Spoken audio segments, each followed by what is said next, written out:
Welcome to your next installment of Mr. Shuck's Flipped ELA. Today we'll be using a flipped lesson to introduce our poetry unit. If you need to use this flipped lesson to review your notes, to add to your notes, it is available for you at any time.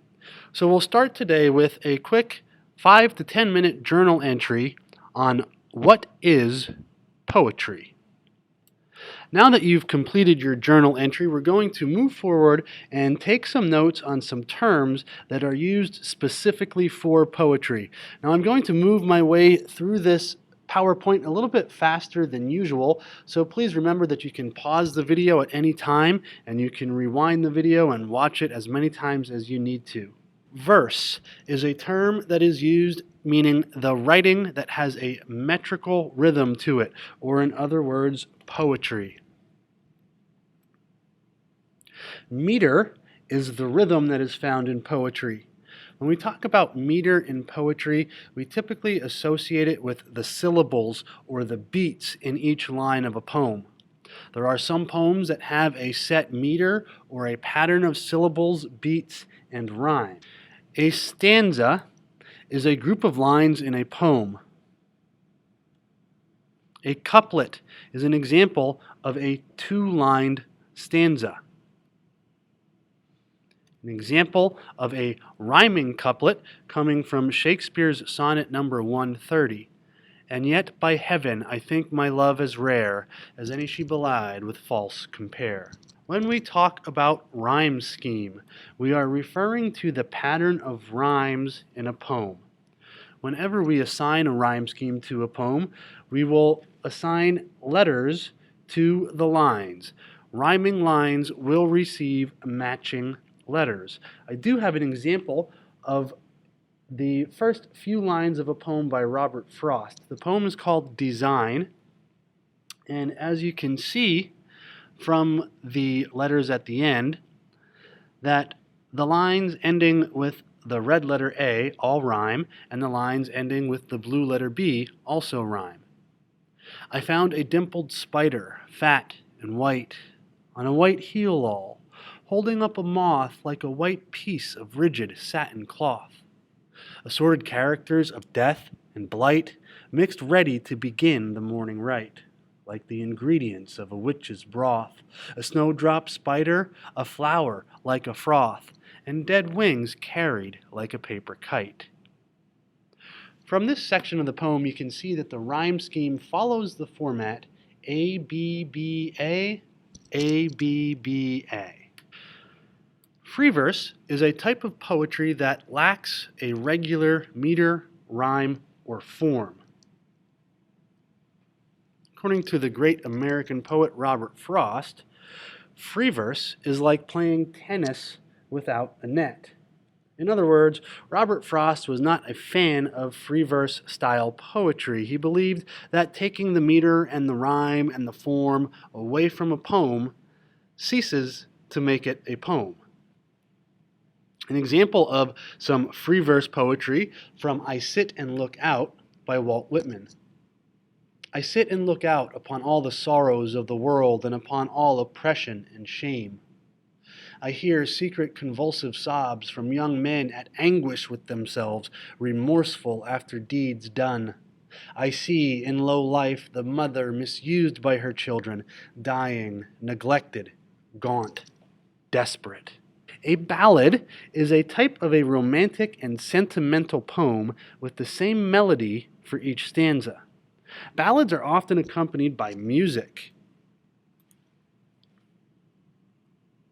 The ballad form of poetry was made popular in the 1980s with rock ballads. Maybe you've heard the song Every Rose Has Its Thorn by the band Poison, which is a good example of a rock ballad. And when you think about it, what is a song? It's nothing more than a poem that is set to music.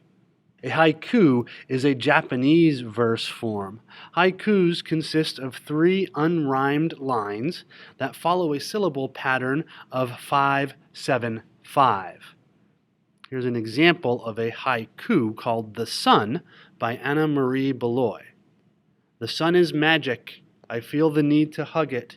To the sun I'll fly. The last type of poem that we're going to discuss is a narrative poem. Now, if you remember, a narrative is simply another name for a story. So a narrative poem is a longer poem that tells a story. Some examples of some very famous narrative poems are epics. The Iliad, the Odyssey, and Beowulf are three examples of long narrative poems, or epics. For the remainder of this PowerPoint, we will discuss some literary terms or pieces of figurative language as you may see them referred to. Alliteration. We've discussed alliteration earlier in the school year. Alliteration is the repetition of consonant sounds at the beginning of words.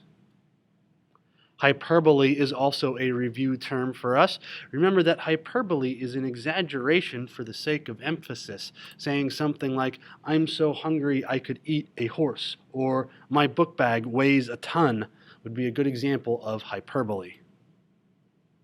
Remember that a simile is a comparison that uses the words like or as. And a metaphor is a comparison that does not use the words like or as. Irony is a contrast between expectation and reality. The speaker is the voice that is talking in a poem, kind of like the narrator in a story. A paradox is a situation, a person, or a thing that combines contradictory features.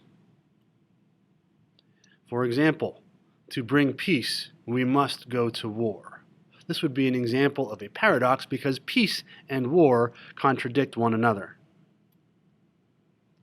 An oxymoron is similar to a paradox. However, oxymorons refer to just a contradiction of terms.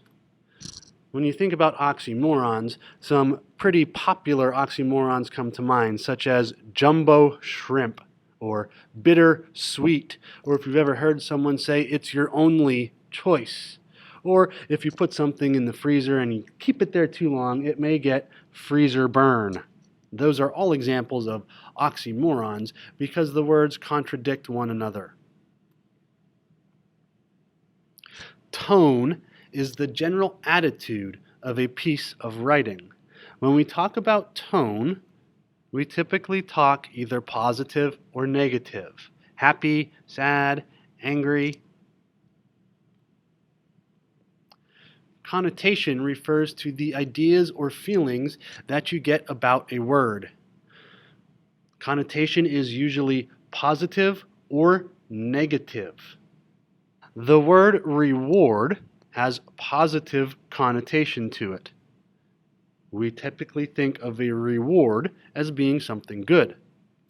However, the word consequence has negative connotation because we think of the word consequences as being something bad. Consequences are not always negative. If you study for a test, a consequence could be earning a good grade. Denotation is the literal meaning of a word. So if we look at the denotation for the word reward, we see that it is something given in recognition. If we look at the denotation for the word consequence, it is the result or effect of an action. Onomatopoeia. Difficult one. Onomatopoeia. This is a word formed by imitating the natural sound associated with the object or action involved, such as crash, bang, boom. These are all examples of onomatopoeia.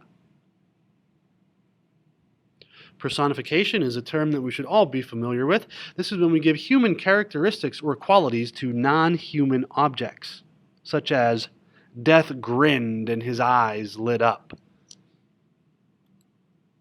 A symbol is an object that represents an intangible concept. Symbolism is simply the use of symbols in a literary work.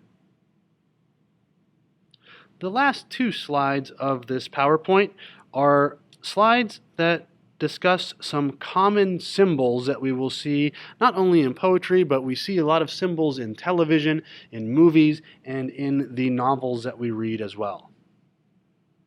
A dove is a typical symbol of peace. Oftentimes, when we see a ladder in a literary work, it serves as a symbol of the connection between heaven and earth. Roses, particularly red roses, are used to symbolize love. Birds in general are a symbol of freedom. Snakes are used to symbolize evil and deception. Fire is a common symbol for passion. Water can be used to symbolize peace. Storms are used to symbolize trouble. A storm will often foreshadow bad things to come. And our last slide for today shows common color symbols. The color white is usually used to symbolize purity, innocence, peace, and overall goodness. The color black is used to symbolize darkness, evil, death, or mourning. Gray can be a symbol of boredom, decay, or old age. The color purple is used to symbolize royalty, wealth, and power. Blue is used to symbolize the heavens or the gods, peace, or even calmness. Green is a common symbol for nature, growth, or rebirth, but it can also be a symbol of envy or inexperience. Gold is used to symbolize something that is valuable, precious, or important. And the color red is usually used to symbolize danger, anger, or violence. If you smell what the rock is cooking.